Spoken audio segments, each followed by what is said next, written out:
شہید ہو گیا پیاسا حسین ہائے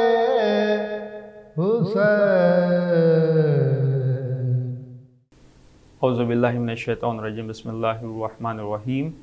اللہم صلی علی محمد وعلی محمد واجل فرجہم۔ ناظرین السلام علیکم ورحمۃ اللہ وبرکاتہ۔ میں آپ کا میزبان سید رضوان رضا نقوی آج ایک اہم پروگرام لے کر حاضر ہوا ہوں۔ جیسا کہ آپ کے علم میں ہے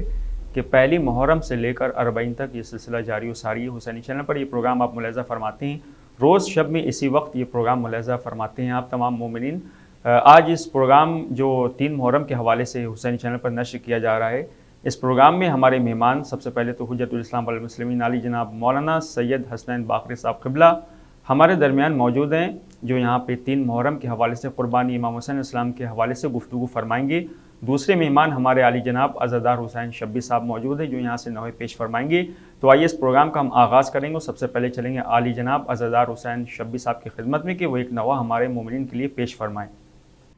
زینب کے دلارے، زینب کے دلارے، زینب کے دلارے، زینب کے دلارے، تیرے سج کر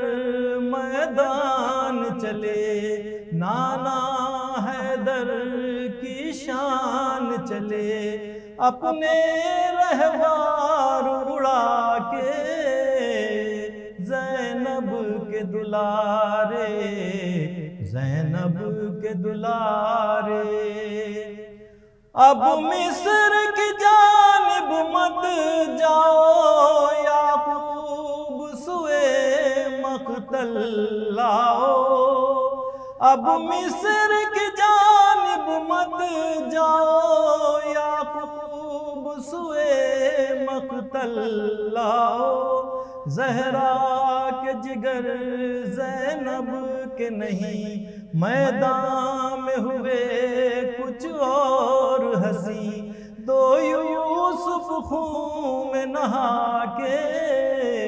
زینب کے دلارے، زینب کے دلارے۔ اے عزم کے معبد کیا کہنا، اے آن محمد کیا کہنا،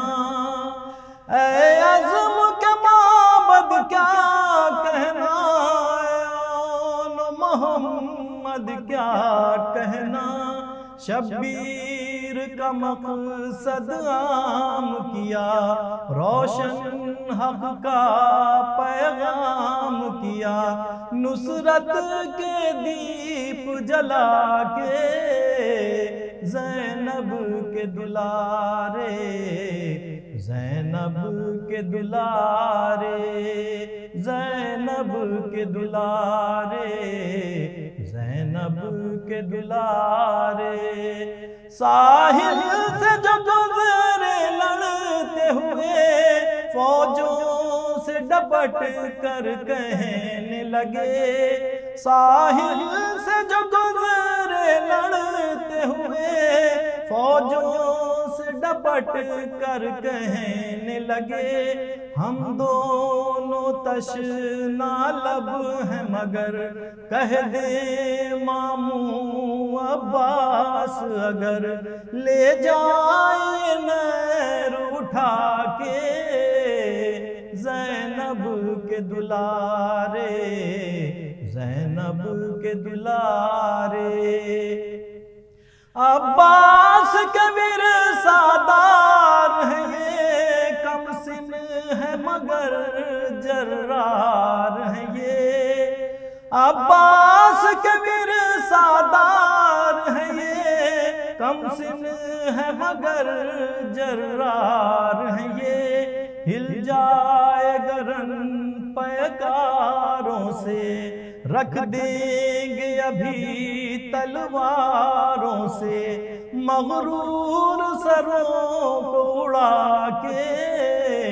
زینب کے دلارے، زینب کے دلارے، ہم لے جو کیے حیدر کی طرح، رن ہلنے لگا خیبر کی طرح، روداد شجاعت لینے لگے، ماموں کو سلامی دینے لگے، لشکر کو دھول چٹا کے زینب کے دلارے، زینب کے دلارے، پورے ماں کے ارمان ہوئے، بھائی پہ پسر قربان ہوئے، پورے ماں کے ارمان ہوئے، بھائی پہ پسر قربان ہوئے، شیروں کی طرح اس جنگل میں سوتے ہیں سکون سے مقتل میں، جان اپنی شے پہ لٹا کے زینب کے دلارے، زینب کے دلارے، ہر غم سے جدا جن کا غم ہے، کونین میں جن کا ماتم ہے، ہر غم سے جدا جن کا غم ہے، کونین میں جن کا ماتم ہے، زہرا کی گود کے پالے ہیں، چشم غازی کے اجالے ہیں، چرچے ہیں جن کی وفا کے، زینب کے دلارے، زینب کے دلارے، کیا ذکر بلال اور شب کی تیرا، تاریخ کو یہ لکھنا ہی پڑا، کیا ذکر بلال اور شب بھی تیرا، تاریخ کو یہ لکھنا ہی پڑا، حمزہ کی طرح جعفر کی طرح میدان میں لڑے حیدر کی طرح، دو نور نظر زہرا کے زینب کے دلارے، زینب کے دلارے، زینب کے دلارے، زینب کے دلارے۔ تو یہ تو تھے عالی جناب عزادار حسین شبی صاحب، جنہوں نے یہاں پہ نحوہ پیش فرمایا۔ اب ہم چلیں گے حجت الاسلام والمسلمین عالی جناب مولانا سید حسنین باقری صاحب قبلہ، جو اس وقت ہمارے درمیان موجود ہیں۔ سب سے پہلے تو ہم ان کا استقبال کرتے ہیں۔ قبلہ السلام علیکم۔ علیکم السلام ورحمۃ اللہ۔ جناب یہ جو پیغام کربلا کے عنوان سے یہ نشستیں یہاں پر منعقد کی جا رہی ہیں، اس میں آج تیسرے محرم کے حوالے سے گفتگو ہوگی۔ جناب جو پہلا میرا سوال ہے اسی عزاداری سے ریلیٹڈ ہے، محرم سے ریلیٹڈ، کہ اتنی عظیم اور عظیم المرتبت قربانی کی ضرورت آخر کیوں پیش آئی، اس حوالے سے میں چاہتا ہوں کہ آپ ہمارے ویورز ناظرین کو بتائیں۔ اعوذ باللہ من الشیطان الرجیم، بسم اللہ الرحمن الرحیم، الحمدللہ رب العالمین، والصلاة والسلام علی النبی وآلہ، السلام علیکم یا ابا عبداللہ۔ میں ابتداً تمام ناظرین کی خدمت میں اور آپ کی خدمت میں سلام عرض کرتا ہوں، اور ساتھ ہی ساتھ اس غم کی تعزیت و تسلیت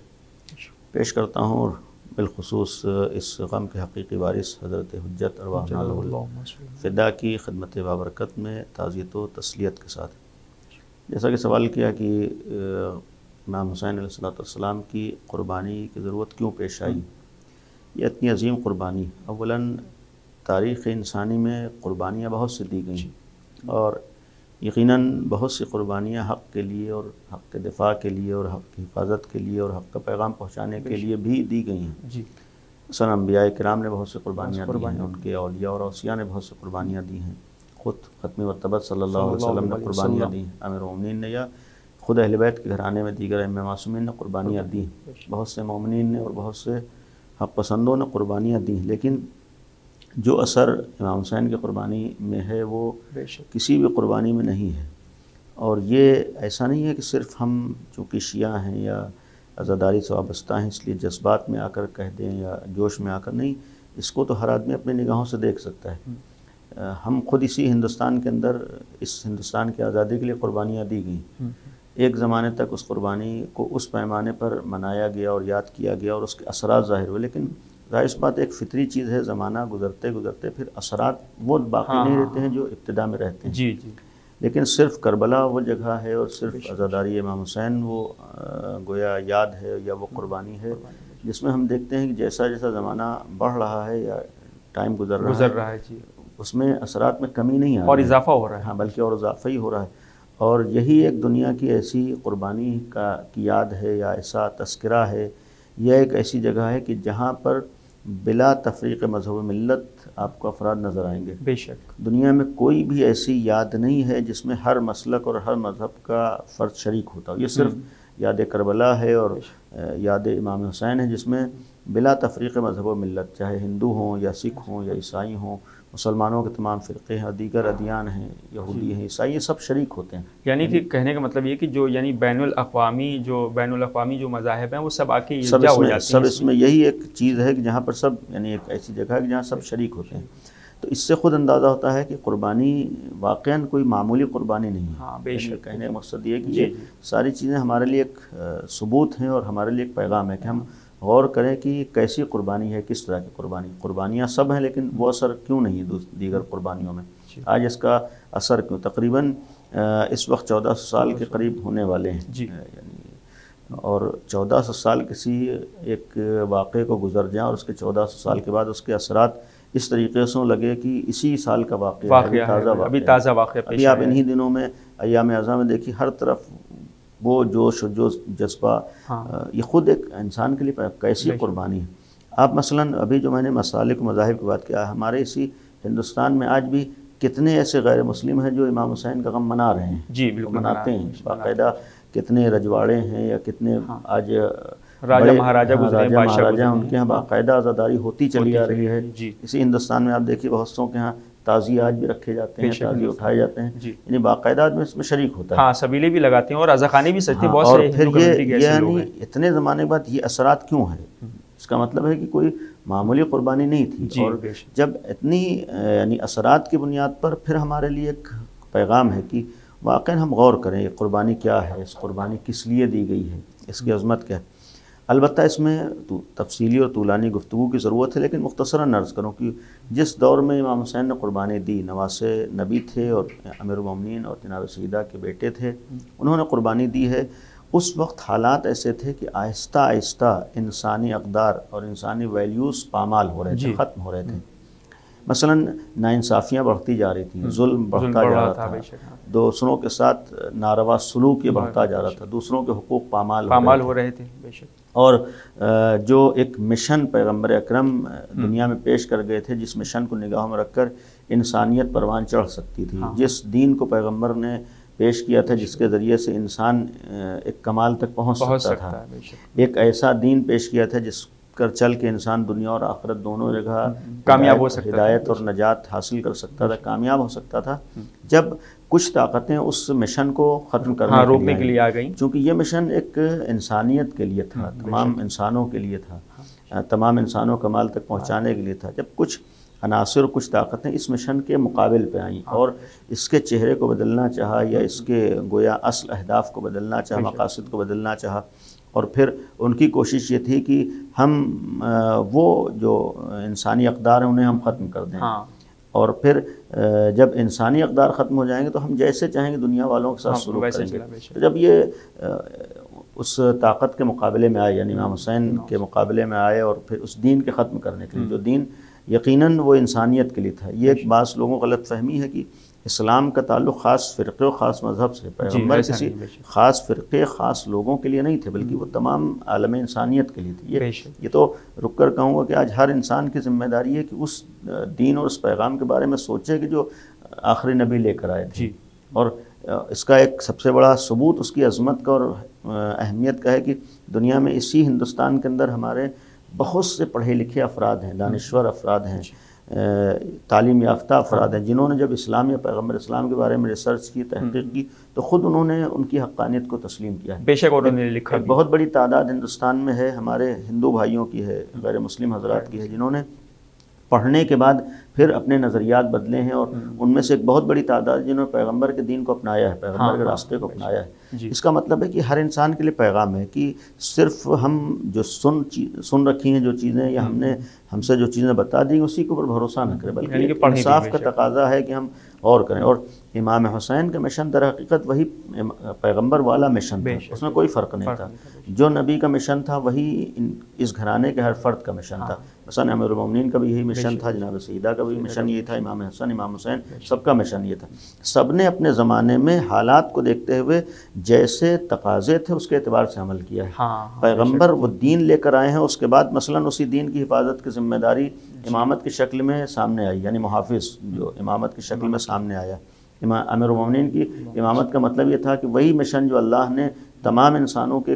نجات کے لیے پیش کیا اس کو بچا سکیں، اس کی حفاظت کر سکیں۔ اور جب حالات زیادہ بگڑے ہیں اور پھر یزید کی شکل میں ایک انسان دشمن، اور جو سب سے بڑا المیہ یہ تھا کہ اسلام کے نام پر یہ سب کر رہا تھا، اسلام کو ختم کرنا چاہ رہا تھا، اور پھر وہ انسانیت کو پامال کرنا ہے، تو پھر نواسہ نبی کھڑے ہوئے ہیں، امام حسین مقابلے پہ آئے ہیں،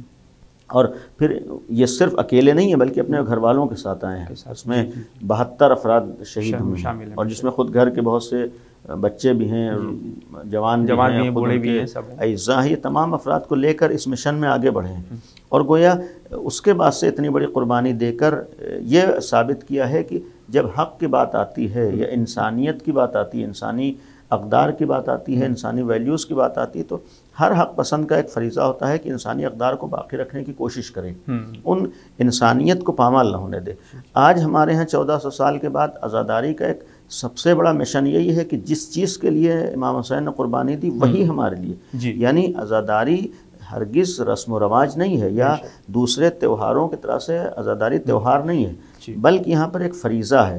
ہم کربلا سے درس لیں اور اپنے زمانے میں ان ضرورتوں کے مطابق آگے بڑھ سکیں۔ آج ہمارے سامنے کسی کے ساتھ ناانصافی نہ ہو، کربلا یہ درس دیتی۔ آج ہمارے سامنے کسی کے اوپر ظلم نہ ہو، کربلا یہ درس دیتی ہے۔ آج کسی انسان کو ستایا نہ جائے، ناانصافیاں دنیا میں نہ ہوں، دنیا میں لوگوں کی عزت، لوگوں کی آبرو باقی رہے، یہ بھی ایک کربلا کا پیغام ہے۔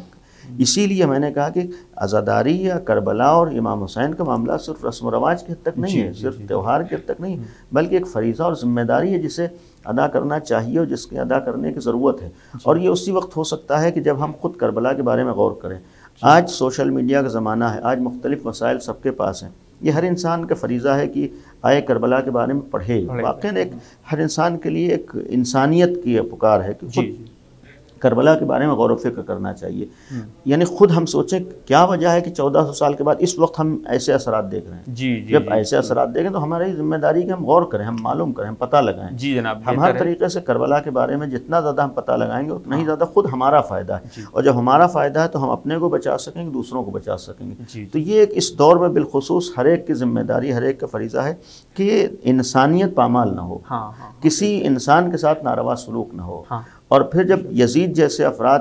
دنیا میں ناانصافیاں اور ظلم کر رہے ہوں تو ایسے عناصر کو، ایسے افراد کو ظلم کرنے کا موقع نہ ملے۔ یعنی کہنے کا مقصد ہے کربلا کے ایک درس ہے کہ اپنے زمانے کی ذمہ داریوں کو سمجھ لینا، اپنے فرائض کو سمجھ لینا کہ ہمارا فریضہ کیا ہے، ہماری ذمہ داری کیا ہے، اور یقیناً ہر فرد کی ایک ذمہ داری ہے، یعنی کہ ظلم کے خلاف آواز بلند کرنا ہی حسینیت کی پہچان ہے۔ کربلا در حقیقت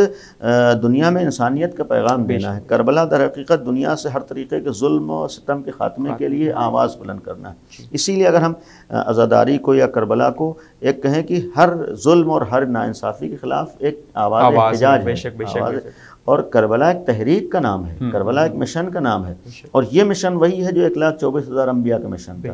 یہ مشن وہی ہے کہ جو اللہ کی طرف سے آئے ہوئے ہر حق پسند اور اللہ کے ہر نمائندے کا مشن تھا، وہی امام حسین کا مشن۔ اور لہٰذا ہم لوگ اگر عزاداری کرتے ہیں، آج اگر فرش عزا بچھاتے ہیں، آج اگر امام حسین کے نام پر آگے بڑھتے ہیں، تو اس کا وجہ یہ ہے کہ ہم ایک ذمہ داری کو ادا کر رہے ہیں، اس مشن کو بچا رہے ہیں، اس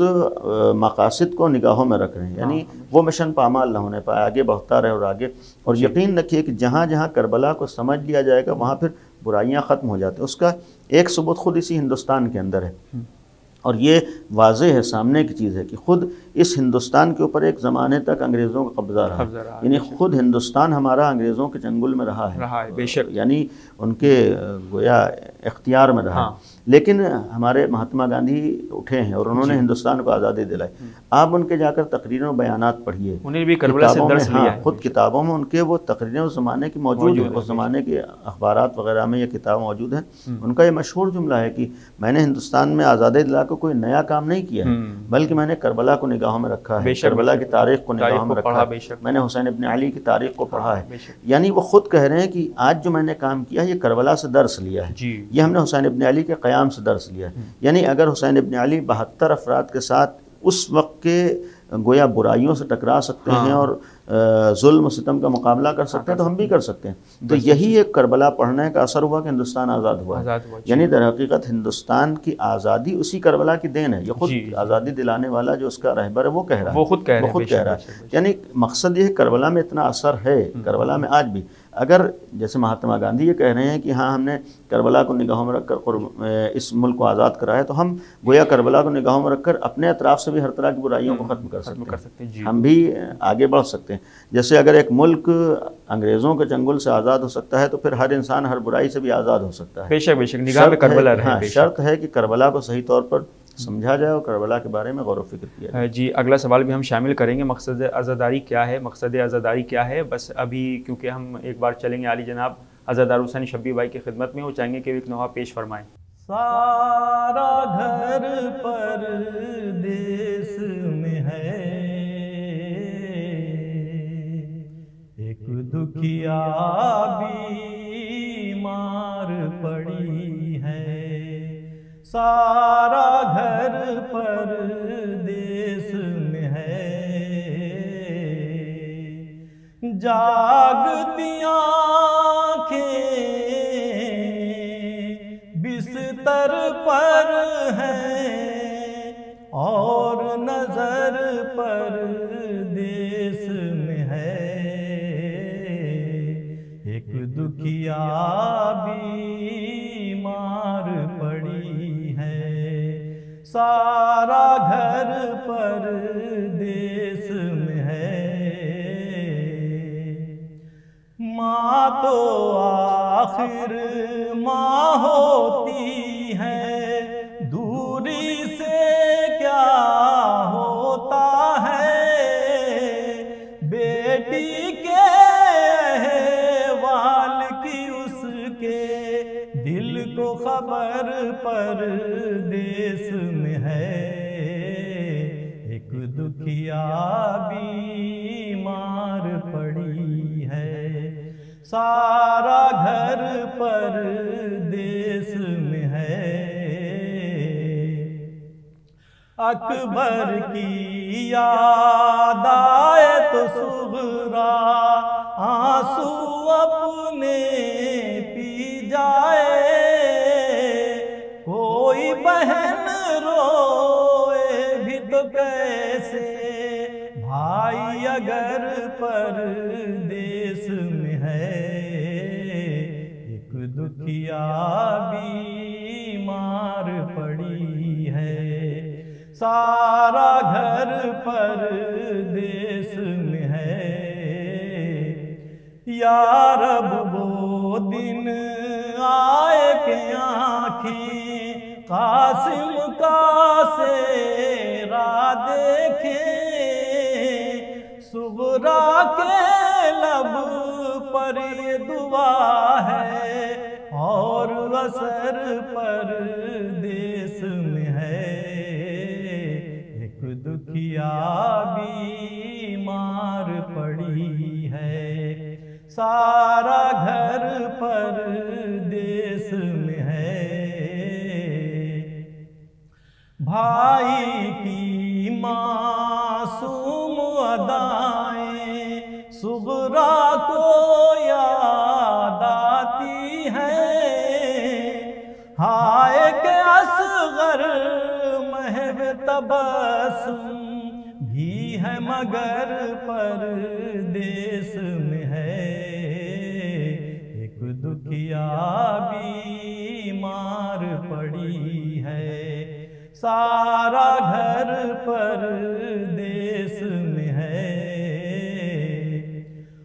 موت بھی دو حصوں میں بٹے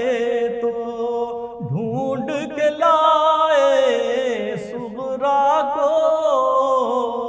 جسم مدینے میں ہے اس کا، جان مگر پردیس میں ہے۔ ایک دکھیا بیمار پڑی ہے، سارا گھر پردیس میں ہے۔ ایک دکھیا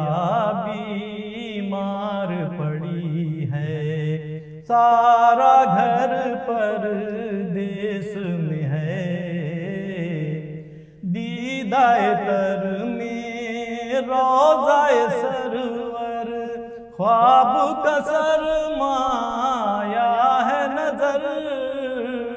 نور ہے میری آنکھوں میں پھر دوس نظر پردیس میں ہے۔ ایک دکھیا بیمار پڑی ہے، سارا گھر پردیس میں ہے۔ تو یہ تو تھے عزادار حسین شبی صاحب جو یہاں سے نوا پیش فرما رہے تھے۔ اب ہم چلیں گے جناب کی خدمت میں۔ جناب جیسے کہ ابھی ہم لوگوں کی گفتگو ہو رہی تھی کہ اتنی عظیم قربانی کی ضرورت کیوں پیش آئی، اس کے بعد پیغام حسینی کیا ہے، تو مقصد عزاداری پر بات چل رہی تھی کہ مقصد عزاداری کیا ہے، ہر انسان کا کیا فریضہ ہے، کہ اس کو کیا سمجھنا چاہیے، کہ خالی امام حسین علیہ السلام کا غم منانا چاہیے، یا پھر امام حسین علیہ السلام کا جو مشن تھا اس کو آگے لے جانا ہے اور باطل کے خلاف آواز بھی بلند کرنا ہے۔ اس حوالے سے یقیناً غم منانا بھی ایک فریضہ ہے، غم منانا بھی ایک ذمہ داری ہے، اور پھر ہم اپنے اسلامی دائرے میں دیکھیں، خود قرآن کا حکم ہے کہ پیغمبر کے لیے کہا گیا ہے کہ اجر رسالت ادا کرو، تو ایک مسلمان کی حیثیت سے ہمارے اوپر فریضہ ہے کہ ہم اجر رسالت ادا کریں۔ اجر رسالت یہ ہے کہ جس نے رسالت کے گویا زحمتوں کو بچایا ہے اس کی بھی یاد منائیں، اس کی بھی، اور خود پیغمبر کی سیرت موجود ہے، پیغمبر کا کردار موجود ہے اس سلسلے میں۔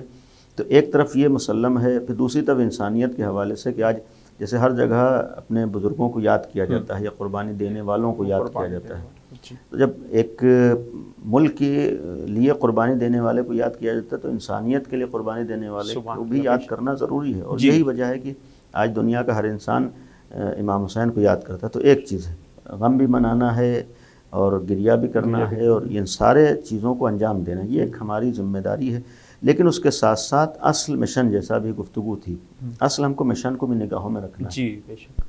یعنی ایک سوال یہ ہر انسان کے ذہن میں ہونا چاہیے، بالخصوص عزاداروں کے لیے جو اس وقت عزا امام حسین میں شریک ہیں، ان کے لیے ایک ہے کہ ہم اگر اتنے بڑے پیمانے پر عزاداری کریں تو کیوں کر رہے ہیں، یا اتنی اگر تاکید ہمارے لیے ہے تو ہم کس لیے تاکید کی گئی ہم سے۔ خود ہمارے امام معصومین نے عملاً اس عزاداری کو انجام دیا اور ہم سے مطالبہ ہے، یعنی اس کا مطلب کوئی نہ کوئی ایک مشن ہے، خالی ایک جذبات میں آ کر عزاداری کر لینا یہی کافی نہیں ہے، یعنی یہ گویا ہم نے حق ادا نہیں کیا ہے یا ہم نہیں سمجھ پائیں، گویا اس سے بڑھ کر ہمارا ایک فریضہ ہے، اس سے بڑھ کے ہماری ذمہ داری، جب ان کے مشن کو پورا کریں گے تب حق ادا ہوگا۔ ہم کو امام حسین کا غم بھی منانا ہے، ان کے مشن کو بھی نگاہوں میں رکھنا ہے، ان کے پیغام کو بھی نگاہوں میں رکھا ہے۔ اور اگر ہم امام حسین کے پیغامات اور مشن کو دیکھیں، خود مختلف مواقع پر انہوں نے اپنی زبان سے کہا ہے کہ میں کیوں قربانی دے رہا ہوں، میں کس لیے گیا ہوں، میرے قربانی کا مقصد کیا ہے۔ یعنی جس وقت مدینے سے نکلے ہیں 28 رجب کو کربلا کے لیے، تو اس وقت کہتے ہوئے نکلے کہ مثلا میں جا رہا ہوں تاکہ برائیوں کا خاتمہ ہو، میں ہرگز ظلم و ستم کے لیے نہیں نکلا ہوں بلکہ ظلم و ستم کے خاتمے کے نکلا ہوں، میں فتنہ و فساد کے لیے نہیں نکلا ہوں بلکہ فتنہ و فساد کے ختم کرنے کے لیے نکلا ہوں، میرا مقصد امت کی اصلاح ہے، یعنی لوگوں کو گویا صحیح راستہ دکھانا ہے، اسی میں میں امر بالمعروف کرنا چاہتا ہوں، نہی عن المنکر کرنا چاہتا ہوں، پیغمبر کی سیرت کو بچانا چاہتا ہوں، میرے مومنین کی سیرت کو بچانا، یہ خود امام حسین فرما رہے ہیں، بے شک، یعنی گویا ایک طرح سے مختلف اہداف کو بھی بتا رہے ہیں، مقاصد کو بیان کریں کہ ہاں کیوں ہم قربانی دے رہے ہیں۔ جب یہ خود کہہ رہے ہیں کیوں قربانی دیں، تو اب یہ ہمارا فریضہ ہے کہ ہم کیوں عزاداری کر رہے ہیں، تو ہم اسی لیے عزاداری کریں جس لیے امام حسین نے قربانی دی، یعنی انہوں نے اگر کسی مشن کے لیے کسی مقصد کے تحت قربانی دی ہے تو ہماری عزاداری بھی کسی مشن مقصد کے لیے ہونا چاہیے، یعنی صرف نہیں ہے کہ ہم فرش عزا پر آ کر چلے جائیں گے، نہیں، ہم اس مشن کو نگاہوں میں رکھیں گے، وہ یقیناً اگر نگاہوں میں ہو تو آج کے زمانے میں بہت حد تک برائیوں کا خاتمہ ہو سکتا ہے، اور بہت حد تک ہوا ہے اس کے اثرات عزاداری کی بنیاد پر۔ اور اسی لیے امام حسین کا ایک جملہ یہ بھی تھا، یزید نے جب بیعت مانگی ہے، بیعت کا ایک مفہوم تھا کہ گویا جو میں کر رہا ہوں آپ اس کی تائید کر دیجئے، یعنی یا یہ ہے کہ آپ ہماری برائیوں کے سامنے خاموش رہیے، آپ نہ بولیے، یا یہ ہے کہ گویا جہاں جہاں میں کچھ کروں تو اس کی آپ تائید کیجیے۔ تو امام حسین نے انکار کیا، نہیں ہو سکتا ہے کہ غلط آدمی کی تائید کی جائے یا غلط ایک مشن کو کامیاب ہونے دیا جائے، یا ایک صحیح اور حق مشن ہے اس کو ختم ہوتے دیکھ لیا جائے، نہیں ہو سکتا۔ امام حسین نے سکوت اختیار نہیں کیا، یعنی اس کی تائید نہیں کی، بیعت نہیں کی، مقابلے پر آئے، اور ایک جملہ یہ بھی کہا تھا کہ مجھ جیسا اس جیسے کی بیعت نہیں کر سکتا۔ اس کا ایک مقصد یہ تھا کبھی بھی ایک صحیح فکر رکھنے والا انسان اور جس کے اندر انسانیت پائی جاتی وہ کبھی بھی برے افراد کے آگے نہیں جھک سکتا بے شک۔ اور یہ ہمیں کربلا بھی درس دیتی ہے، امام حسین کا جملہ بھی، اور عزاداری بھی پیغام دیتی ہے، مثلی لا یبایع مثلا، یعنی مجھ جیسا اس جیسے کی بیعت نہیں کر سکتا۔ یعنی ایک حسینی مزاج افراد کے موجود ہوتے ہوئے ایک یزیدی افکار کامیاب ہو جائے نہیں ہو سکتا، یعنی کہ حق اور باطل جو ہے وہ ایک ساتھ اب کبھی اٹیچ نہیں ہو سکتے، نہیں ہو اگر سکتا حق ہے کی طرف ہیں تو باطل کے خلاف آلریڈی ہیں، یقیناً ہے، اور اس کے ساتھ ساتھ دوسری طرف کوشش بھی کرنا ہے، یعنی عملاً کوشش بھی کرنا ہے کہ اپنے سامنے یزیدی افکار کامیاب نہ ہو، یزیدی فکریں کامیاب نہ ہو، یزیدی مشن کامیاب نہ ہو، یا یزید صفت افراد کامیاب نہ ہو، یہ ایک مشن ہے۔ یعنی آج کے زمانے میں نگاہ اٹھا کر دیکھ کون ایسے افراد ہیں جو یقیناً دنیا میں فتنہ و فساد برپا کرنا چاہتے ہیں، جو دنیا میں ظلم کو عام کرنا چاہتے ہیں، ایسے عناصر، ایسی طاقتیں ہیں جو استعماری طاقتیں ہیں، آج بڑی بڑی طاقتیں ہیں، آج اپنے کو طاقتور اور ترقی یافتہ ملک کہنے والے افراد ہیں جو دنیا میں فتنہ و فساد برپا کر رہے ہیں۔ یہ گویا ایک ہر دنیا کے انصاف پسند انسان کا فریضہ ہے کہ اس طریقے کی تحریکوں اور اس طریقے کے مشن کے مقابلے میں ہٹے۔ اور پھر یہاں پر جو میں نے ابتدا میں کہا تھا کہ کربلا ہی وہ جگہ ہے، عزاداری وہ جگہ ہے کہ جہاں پر ہر مذہب اور ہر مسلک کا انسان آتا ہے۔ اس کا مطلب ہے کہ ہم دنیا کے کسی بھی پلیٹ فارم پہ جائیں ہمیں مختلف گروہ ملیں گے، مختلف نظریات ملیں گے، مختلف مذاہب ملیں گے، لیکن کربلا وہ پلیٹ فارم ہے کہ جہاں پر آ کر صرف دو گروہ ہیں، بے شک، ایک یعنی کربلا میں ایک حسینی ایک یزیدی۔ اس کا مطلب ہے کہ یہاں پر آنے کے بعد تمام انسانوں کی تقسیم ہو جاتی ہے۔ ایک وہ انسان ہے جس کے اندر حق پسندی کا جذبہ پایا جاتا ہے، جس کے اندر انسانیت پائی جاتی ہے، جس کے اندر انصاف پایا جاتا ہے، جس کے اندر اچھائیاں پائی جاتی ہیں، اور اس کے مقابلے میں دوسرے افراد وہ ہیں کہ جن کے اندر ظلم، جن کے مزاج میں برائیاں پائی جاتی ہیں۔ اسی کو امام حسین نے گویا کربلا میں تقسیم کر دیا کہ اب ہر زمانے میں جہاں جہاں اچھائیاں ہوں وہ گویا حسینی ہے، جہاں جہاں برائیاں ہوں وہ یزیدی ہے۔ اور پھر ہر حسینی کی ذمہ داری ہے کہ اپنے زمانے میں برائیوں کے خاتمے کے لیے کوشش کرے تاکہ انسانیت پروان چڑھ سکے، انسان سکون کے ساتھ زندگی گزار سکے۔ آج ہر انسان چاہتا ہے کہ ہمیں سکون سے زندگی گزارنے کا موقع ملے، کسی شہر میں ہو، کسی ملک میں، ہر انسان بہرحال سکون چاہتا ہے۔ کربلا در حقیقت یہ درس دیتی ہے کہ کس راستے پر چل کے تمہیں سکون ملے گا، اطمینان ملے گا، حق کا راستہ ملے گا، کس راستے کے پر چل کے تم امن و امان کو قائم کر سکتے ہو، کس راستے پر چل کے دنیا سے ظلم اور ستم و برائیوں کو ختم کر سکتے ہو۔ گویا کربلا یہ ہے۔ اگر اس حد تک یعنی اس طریقے سے ہم کربلا کو سمجھ لیں جو واقعاً کربلا کے آج دنیا کوئی بھی کم از کم انسانیت رکھنے والا انسان اس کربلا کی مخالفت نہیں کر سکتا ہے، کربلا کا مخالف نہیں ہو سکتا ہے۔ بلکہ میں یہ کہوں گا کہ اگر واقعاً آدمی کوئی بھی مسلک مذہب والا ہو، اگر کربلا کو تھوڑا سا بھی سمجھ لے گا، مجبور ہوگا کربلا کے سلسلے میں آگے بڑھنے کو، شریک ہونے کا، خود اپنے کو کربلا ہی کہے گا، خود کربلا کا حصہ بننے کی کوشش کرے گا۔ اس لیے کہ کربلا مسلک و مذہب میں تقسیم کرنے کا نام نہیں ہے، بلکہ کربلا انسان اور انسانیت کے مقابلے میں جو کئی حیوان ہیں جو انسان نما ہیں ان افراد کے مقابلے پہ کھڑے ہونے کا نام ہے۔ لہذا آج ضرورت ہے کہ ہم کربلا کے بارے میں تحقیق کریں، پڑھیں، معلوم کریں۔ آج ہم لوگوں کی ذمہ داری ہے کہ ہم کربلا کے صحیح پیغام کو پہنچا سکیں لوگوں تک، اور اس کے لیے ضرورت ہے مطالعے کی، تحقیق کی، کتابیں پڑھنے کی، خود امام حسین کی سیرت پڑھنے کی، امام حسین کے اقوال پڑھنے کی۔ یہ ہم سب کا فریضہ ہے کہ ہم حسینیت کو اور حسینی پیغام کو دنیا تک پہنچا سکیں، اور یہ دوسروں کی ذمہ داری ہے کہ انصاف کے ساتھ، بہرحال انسانیت کا تقاضا یہ ہے کہ تعصب اور نفرتوں کے بجائے ہم اپنی انسانیت کو سامنے لاتے ہوئے انصاف کے ساتھ اس کے بارے میں معلوم کریں، پتہ لگائیں، تحقیق کریں۔ اور میں بہرحال ذمہ داری سے کر رہا ہوں کہ اگر کسی نے انصاف کے ساتھ کربلا کے بارے میں تحقیق کی یا کربلا کو پڑھا، اس کے ذہن سے کم از کم تعصب نفرت ختم ہو جائے گی، اس لیے کہ کربلا نام ہی ہے کہ جو برائیوں کو ختم کر دیتا ہے۔ تو انسان کے ذہن سے جو نفرتوں والی برائیاں ہیں آج جو آہستہ آہستہ یعنی بعض جگہوں پر بڑھ رہی ہیں، جسے ختم ہونا چاہیے، اس لیے کہ جب نفرتیں بڑھتی ہیں تو اس کا نقصان ہر ایک کو ہوتا ہے۔ لہذا کربلا کا ایک درس ہے کہ نفرتوں کو ختم کریں، ظلم کو ختم کریں، تعصب کو ختم کریں، ہم سب ایک ہیں، ایک ہو کر رہیں۔ لہذا کربلا میں ہندوستان کے اندر ہر فرد نے آ کر کربلا کی بارگاہ میں یا امام حسین کی بارگاہ میں سر جھکا کر پیغام دیا کہ ہاں یہی وہ بارگاہ ہے جو ہم سب کو ایک کر سکتی ہے. یعنی اس حوالے سے یہ بھی کہا جا سکتا ہے کہ کربلا ہی تمام افراد کو اکٹھا کر سکتی ہے، کربلا ہی تمام افراد کو متحد کر سکتی ہے. تو جس نام کے اوپر ہم سب ایک ہو سکتے ہیں وہ امام حسین کا نام ہے اور کربلا کا نام ہے، لہذا ان کے نام پر ایک ہوں اور انشاءاللہ ان کے ذریعے سے، اس مشن کے ذریعے سے ہم بھی اپنے کو کامیاب کر سکیں اور اپنے علاقے، اپنے ملک اور اپنے شہر اور اپنی دنیا کو بھی ایک امن و امان کا گہوارہ بنا سکیں اور اس سے یزیدی افکار اور ظلم صفت افراد اور ایسے افراد جو انسانیت کے لیے ناصور بنے ہوئے انسانیت کو ختم کرنا چاہتے ہیں ان کے مقابلے پر ہم کھڑے ہو سکیں. اور چونکہ یہ بھی آخر کلام میں عرض کروں گا کہ ہم حسینیوں کا جو ایک طریقہ ہے، مزاج ہے یا ہمارا عقیدہ ہے کہ ہم کربلا کی یاد آج تک منا رہے ہیں جہاں پر عدل و انصاف کے لیے قیام تھا اور ظلم و ستم کے خاتمے کے لیے قیام تھا، اور ہم حسینی ایک اور قیام کے منتظر ہوئے ہیں اور وہ قیام کرنے والا بھی اسی سلسلے کا ہوگا، یعنی امام حسین کی اولاد ہی میں سے ہوگا جو اس وقت پردہ غیب میں ہے. ہم یہ دعا کرتے ہیں کہ اللہ اسے عزت ظہور عطا فرمائے اور وہ ظاہر ہو کر دنیا سے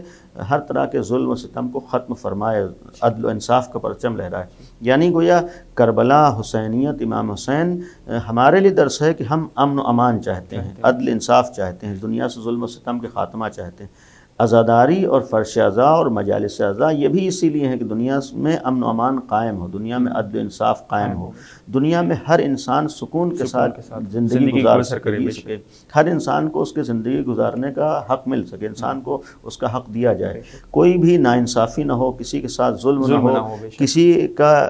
اوپر گویا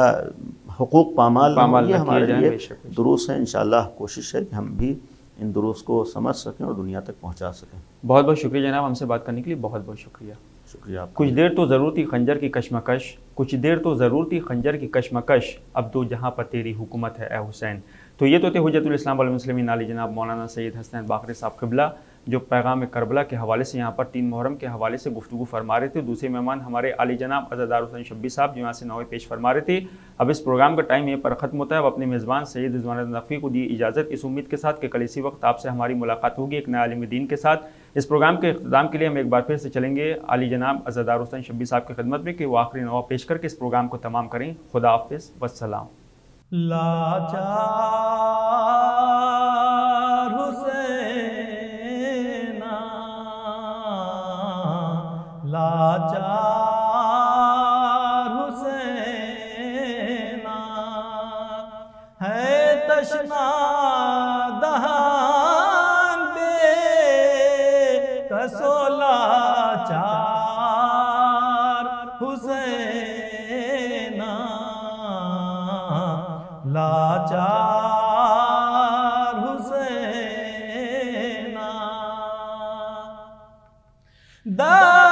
درانا ادو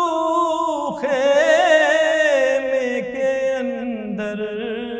چلے آئے، درانا ادو خیمے کے اندر چلے آئے، گھر فاطمہ کا ہو گیا بازار حسینہ، ہائے گھر فاطمہ کا ہو گیا بازار حسینہ، لاچار حسینہ. آدان نے بڑا ظلم کیا بعد تمہارے، آدان نے بڑا ظلم کیا بعد تمہارے، سب گھر کو نکالا سر بازار حسینہ، ہائے سب گھر کو نکالا سر بازار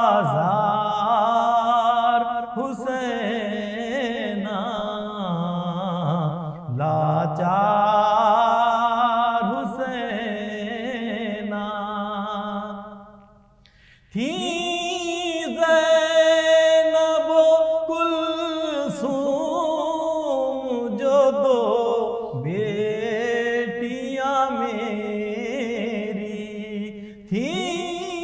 زینب و کلثوم جو دو بیٹیاں میری، ہے قید میں آدھا کہ گرفتار حسینہ،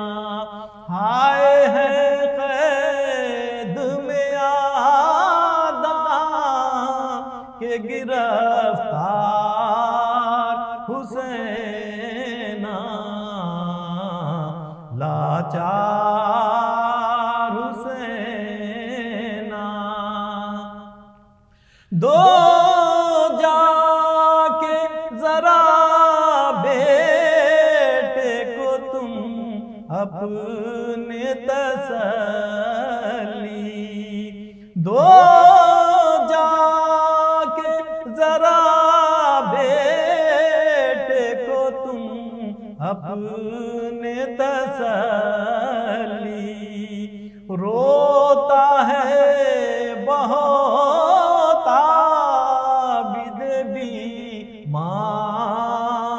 حسینہ، ہائے روتا ہے بہت عابد بیمار حسینہ، لاچار